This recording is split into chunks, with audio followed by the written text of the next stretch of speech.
नाशिकमधील वन विभागाची जमीन लाटल्याचे प्रकरण नेमिनाथ जैन शिक्षण संस्थेची प्रशासनाकडून चौकशी लोकशाही मराठीने केला होता पर्दाफाश। लाडकी बहीण योजनेचा लाभ पुरुषांनी घेतल्याची धक्कादायक माहिती समोर। तब्बल 14,298 पुरुषांनी लाडकी बहीण योजनेचा लाभ घेतल्याचं स्पष्ट। कराड प्रकरणात क्लीन चिट मिळाल्यास संधी देऊ धनंजय मुंडेंच्या मंत्रिपदाबाबत अजितदादांचं सूचक वक्तव्य।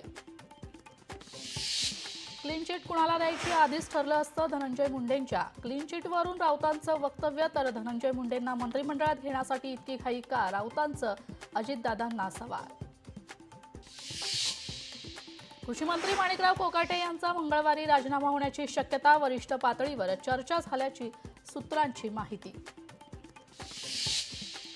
संपूर्ण मंत्रिमंडळाची फेररचना करण्याची गरज, खासदार संजय राऊतांचं वक्तव्य। विधान भवन मारहाण प्रकरणानंतर चर्चेत आलेले नितीन देशमुख, शरद पवार यांच्या भेटीला दोघांमध्ये चर्चा। दरडोई उत्पन्नाच्या बाबतीत महाराष्ट्राची पिछेहाट, महाराष्ट्र दरडोई उत्पन्नात 5व्या स्थानी घसरला। अर्थराज्यमंत्री पंकज चौधरी यांची लोकसभेत माहिती। बेलापूरमध्ये गुगल मॅपच्या नादात कार पडली खाडीत, सागरी पोलिसांच्या सतर्कतेमुळे महिलेचा जीव वाचला। आज 26वा कारगिल विजय दिन। आजच्या दिवशी पाकिस्तानाने सैन्याला धूळ चारत कारगिलच्या पर्वत रांगांवर आपल्या योद्ध्यांनी फडकवला होता तिरंगा।